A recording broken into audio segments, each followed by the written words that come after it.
You're listening to an Airwave Media Podcast. This is the Useless Information Podcast. I am Steve Silverman. Useless information. Today's podcast is very different from all the previous episodes.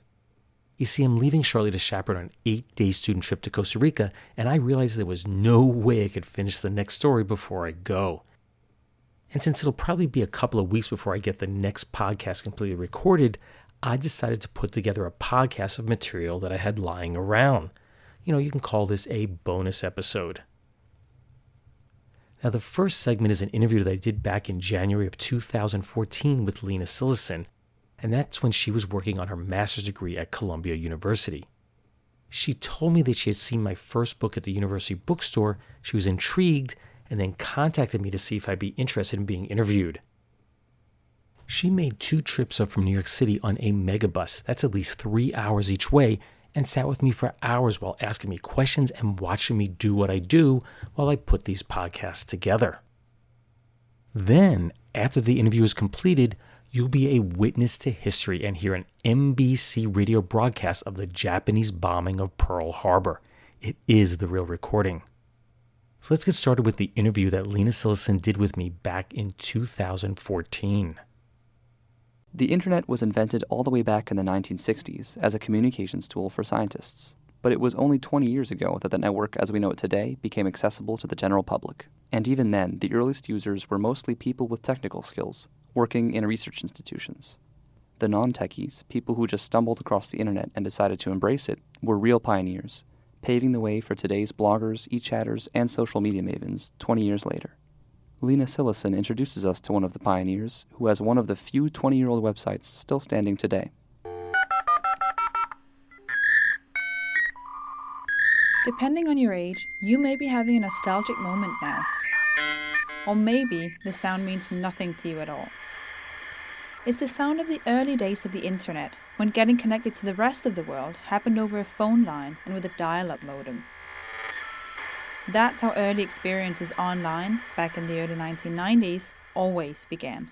Yes, I remember that very, very distinctly. Anyone who was on the internet years ago would remember exactly what that is. Steve Silverman is a 56-year-old high school science and physics teacher who lives just outside Albany, New York.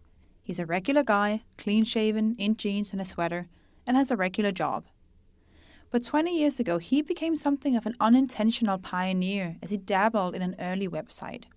Just how unusual Silverman was may be a little hard to grasp today, when hundreds of millions of us are on the internet every day, publishing ourselves, emailing, and are in instant touch with friends, family, and total strangers.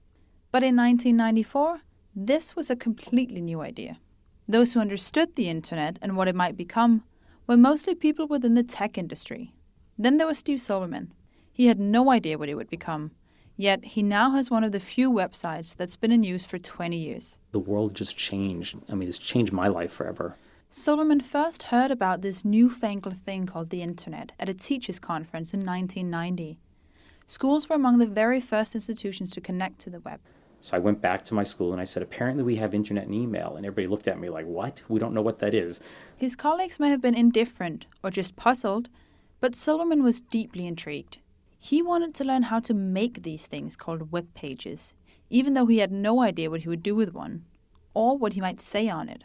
I took some emails that I'd been sending to my friend Jamie, who was a teacher down in a neighboring district. She was new to email. She was just like, send me email. I'm so excited by this, because who did she know at that point who had email? As Jamie pushed for him to send her something, Silverman started writing down little stories and anecdotes he had come across. Silverman's an avid reader of just about anything. How was the Post-it invented? Where did the M come from in M&Ms? That's the kind of stuff that catches his eye, and he began to copy stories like these onto his new webpage. And for the lack of anything better for a title, I put useless information at the top. And so, in 1994, with just a few thousand pioneers out there on the internet, uselessinformation.org was created.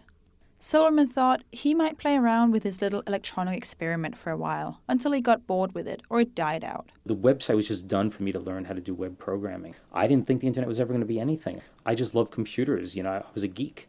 I am still a geek. Yet, uselessinformation.org is one of the few 20-year-old websites today. This is my stack of each page here is just a different story. 20 years later, Get 'em, I just in the throw 'em old on the Albany pile, house that Silverman and I his just sit wife there are and go through renovating, them. one But room these at are a the ones that I'm time, actually working through. Silverman shuffles through his story pile. It looks like it's unorganized, but there is a little bit of organization to them. The walls of his office are lined with wooden bookshelves. Sitting by his computer, flanked by rows of books and neat paper piles, he overlooks the hillside in winter. In the summer, a wall of green leaves. And then at times I just sit there and go through them and look through them. And if they're ones that I think can go any further, I just write possible story on them and I put a question mark. After he created the website in 1994, Silverman was happy if a couple of people said they'd seen it, or if he received an email now and again. There were no search engines at the time, so the website was mostly advertised through word of mouth. But then, a couple of years in, that all changed. I went home to see my parents for July 4th for Independence Day. Come back, and my email is just filled up. I mean, in those days, to have 90 messages, 100 messages is like crazy. I'm like, what is all this email? And it's all about my website. And I get a note from the company that was hosting my website that we're shutting you down. They said I had more traffic in one day than they allow in a month. It turned out Yahoo, which had just been created, had chosen his webpage as Site of the Week. From then on, things happened fast. The internet just exploded. It went from nobody being on the internet to within a year, everybody was talking about it. Everybody had to have it. The website still largely looks the same. It's a very simple white page with little graphic icons and small blips of text. When it started out, you could only put text on a website, but now it has a podcast of simple storytelling, no sound effects. Welcome to the Useless Information Podcast, my collection of fascinating true stories from the flip side of history. It's not exactly widely famous, but the Useless Information Podcast has around 15,000 downloads and a core group of followers from all over the country and the world. As the feedback and group of listeners grew, Silverman became more ambitious, and the stories went from trivia to fully researched historical pieces. There's the one about the guy in the 1920s who held a big funeral procession for his dead pet canary. Or the one about the rich New Yorker who was handing out stacks of money in the street on Christmas and was deemed so weird that he was put in an insane asylum. The most downloaded story ever is about Henry Ford trying to bring back square dancing. The modern dances, the swing dances, the jazz of the 1920s were bad for American youth. This is the Useless Information Podcast about Henry Ford from September 2008. But the old traditional dances were better. They somehow not only taught you to dance, but they gave you better social grace. They gave you better manners. Ford felt so strongly about the effect of dance, its ability to make people better people, to have greater morals, that he insisted that all of his executives learn to dance also. As you can imagine, the press had a field day with this, but somehow Ford, with all his power and money, was able to get the movement spreading. When it's time to write the script for Useless Information's monthly podcast, Silverman and his wife, Mary Jane, have a ritual. They get in their car, drive for about 10 minutes, and pull into the local Starbucks. Starbucks has replaced Silverman's home office. He now puts a lot of time and research into his stories. To get the writing process going, all he needs is to get out of the house to clear his head, his laptop, and free Wi-Fi. He doesn't even drink coffee. But his wife does, as she sits down across from him to go over some papers from work, while Silverman becomes absorbed in his research. For something I really just do as a hobby, it's pretty involved. So involved that his useless stories, as he calls them, have been compiled into 2 books, even though Silverman says he never considered himself a writer and always hated English class in school. Yet his books, Einstein's Refrigerator and Lindbergh's Artificial Heart, did well and have been translated into a number of languages, including Chinese and Korean. At Starbucks, Silverman has decided on a story for this month's podcast. The story's about a guy who in 1947, he just got fed up with his job. He was driving a bus, I think, for 16, 17 years, and he just one day decided to go for a ride. He drove the bus from New York City all the way to Florida. Silverman says he likes stories like these, of underdogs who rebel and do something different. Andy Warhol once said, in the future everybody will have their 15 minutes of fame, or however he said it. And I like to think these are people that had their 15 minutes of fame in the past, and I'm kind of giving them their 16th minute. A lot of things have developed in unexpected ways with the internet. You could say Steve Silverman's website is one of them. It was supposed to be a short-term side project, but it's become a decades-long commitment. It was pioneering 20 years ago. Today, it's low-tech, simple, almost out of date. Yet Silverman keeps telling his stories to that group of people out there whom he stumbled upon 2 decades ago. I'm Lene Sillesen. Well, I hope you enjoyed that story. She did a great job of bringing it all together, although I should mention I was only 51 when the recording was done, not 56. I guess I don't want to rush life any faster than it's going. We'll be right back after this short commercial break. Welcome back. Next up is a December 7th, 1941 recording of an NBC news flash right after the Japanese bombing of Pearl Harbor. For the first couple of minutes, you will hear a KGU reporter in Honolulu calling in as he stood on a rooftop overlooking the disaster. He gets cut off by the operator so that the radio telephone line can be cleared for an emergency call. The broadcast then switches to a reporter in Washington, D.C. Now, as you listen, keep in mind that this is during the early days of radio, so it's amazing they were able to bring it all together so quickly. The whole recording lasts about 14 minutes, and the quality varies between very poor to mediocre at best. Now, that may make it difficult to listen to at times, but it will allow you to hear history just as it happened. 1, 2, 3, 4, 1, 2, 3, 4. 1, 2, 3, 4. One moment, please. 1, 2, 3, 4. Hello, NBC. Hello, NBC. This is KGU in Honolulu, Hawaii. I am speaking from the roof of the Advertiser Publishing Company building. We have witnessed this morning a distant view, a great battle off Pearl Harbor, and a severe bombing of Pearl Harbor by enemy planes, undoubtedly Japanese. The city of Honolulu has also been attacked and considerable damage done. This battle has been going on for nearly 3 hours. One of the bombs dropped within 50 feet of KGU Tower. It is no joke, it is the real war. The public of Honolulu have been advised to keep in their homes and await results from the Army and Navy. There has been fierce fighting going on in the air and on the sea. The heavy shooting seems to be 1, 2, 3, 4. Just a moment, little interruption.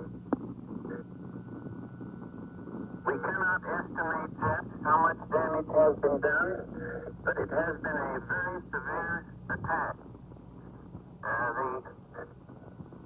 The Navy and Army appear now to have the air and the sea under control. Just a minute. May I interrupt just a second, please? This is the telephone company, the chief operator. Yes? We try to get you on an emergency call. Could you tell me? Well, we're talking to New York now. Please, 3, 4. Hello, NBC. Is all ready? 1, 2.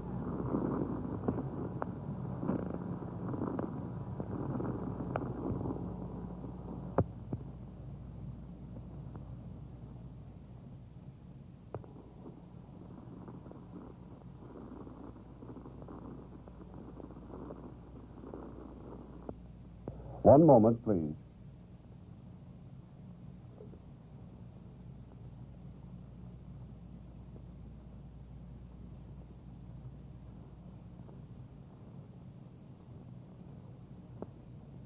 Ladies and gentlemen, we're standing by for further word from Honolulu, and we expect to rejoin them in just a moment. However, here's a bulletin which has just come into the NBC newsroom in New York. Nomura, the Japanese ambassador, and Kurusu, the special Japanese envoy, were at the State Department at the time of the White House's announcement of the attacks on Hawaii. The two Japanese went to see Secretary of State Hull at 1:35 p.m. Eastern Standard Time and remained about 20 minutes. And now we take you to Washington.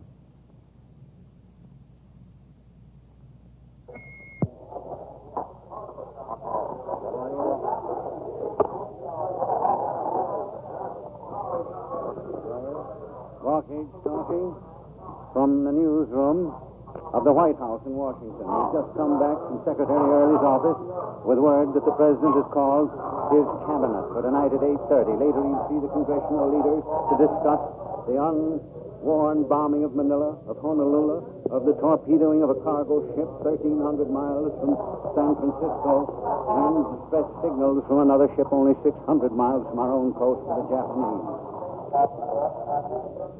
This ship sent in its distress signal and gave very clearly, as was interpreted here, the indication that the Japanese are busy with submarines within our own waters. Immediately that the President heard the news flash to him, he gave the orders already prepared, as he put it, for the defense of the nation. And then he gave out a statement. He told us it was obviously a part of a prepared statement of which you will hear more, for he is going to address Congress. He will give them a message. It may be a message asking for a declaration of war. And he said that this attack on Manila and Honolulu happened without warning, when both nations were at peace.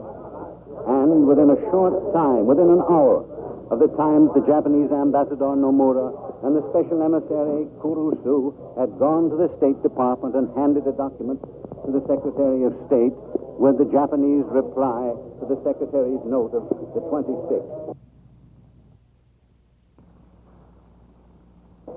And when the Secretary of State looked into that note, his face flushed with anger, and he said that he had never spoken an untruth to the Japanese, but when he read that document, he had never seen a document so full of untruth, such infamous falsehoods, he said, that he could not imagine that they would be spoken by any government or any nation.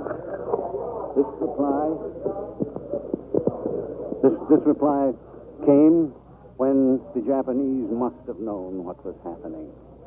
It is almost inconceivable, the surprise with which this attack has come. The men that are filling this room now, whose voices you probably hear behind me, have been called from every quarter of the city. They're the leading correspondents, and it came like a flash out of the blue. As I came down in the taxi cab, there was a broadcast which was being interrupted with this bulletin. The driver hardly believed what he said. I passed soldiers on the street. One of them said, "Yes, I know," laughed and went on.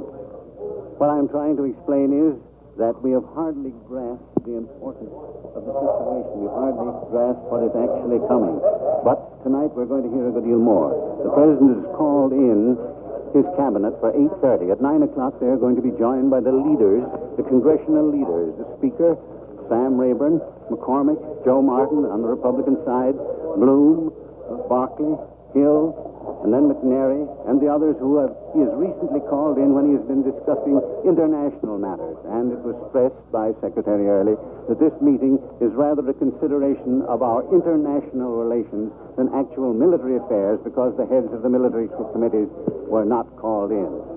The President is assembling all the facts that he can, and as quickly as possible, he is going to transmit them in a message, a message containing full information of the situation to Congress. And undoubtedly, that will be the consideration of whether or not a formal war will be declared. Already Senator George has said that while this happened partly in expectation, nevertheless it was a surprise, and it means only one thing. He says it means an open declaration of war. And he added that it will put the United States on a war basis which may last for 2 or 3 years.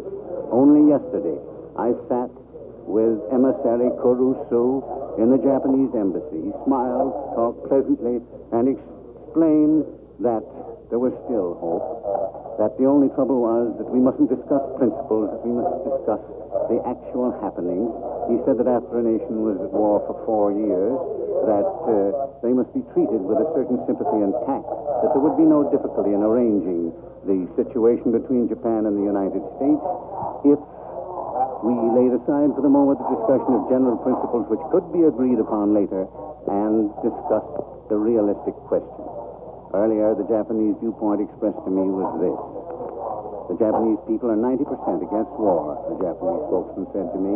But, he said, the Japanese people, the majority of them, all of them, are willing to fight over the Chinese question. And then he went on to explain that China was a peculiar situation and must be so regarded. Nevertheless, the attention, the effect of these conversations have been such as to lead us to believe that, at least for the present, Japan was not to take any overt step, nor was she to give an answer which would be impossible for the United States to accept. It was a status quo. Nevertheless, there was a feeling here that Japan was merely putting off the evil day. And therefore, while the thing came as a shock, as all wars do, nevertheless, there was a feeling that at least there would be a period, perhaps 30 to 90 days, while we realized just exactly the direction that the trends were taking. I recall very well that I was sitting in the Reichsrundfunkhaus in Berlin when I carried the news that Hitler had launched his legions into Poland. And I must say that exactly the same feeling existed there among the populace, at least, that it came as a distinct shock. It came as a terrific blow to the people as a whole. And just as there I looked out the window and saw the people going up and down the streets who had not had the news, so today when I hurried over to this newsroom with the rest of these men that are now crowding it, I had the same feeling because I knew the faces that I looked into, the tourists, the Sunday persons going for their walks, had no idea whatever what had actually happened.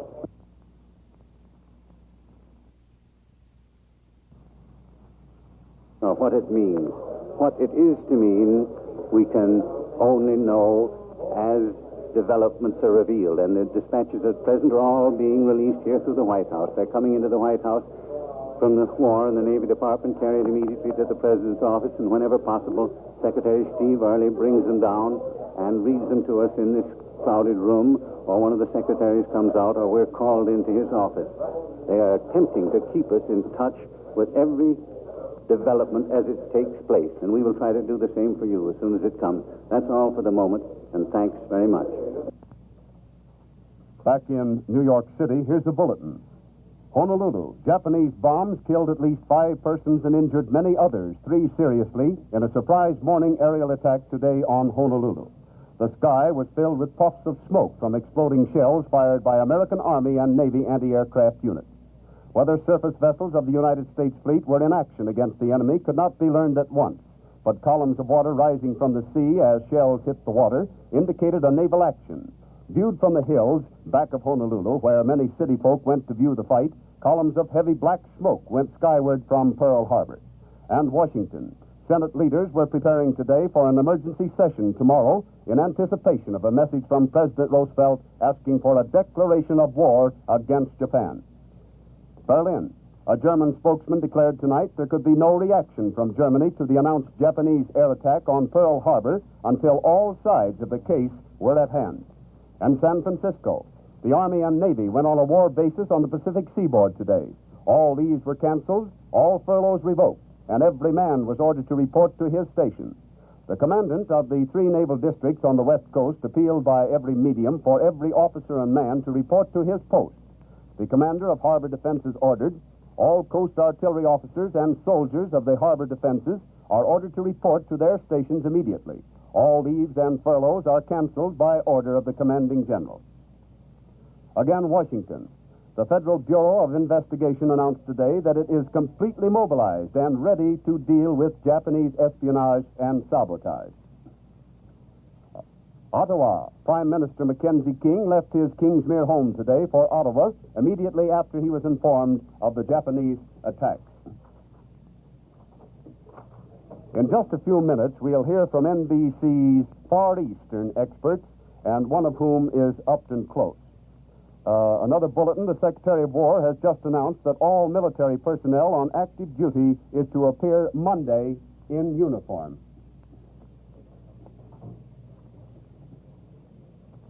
For the latest news on the Pacific situation, please keep tuned to this station.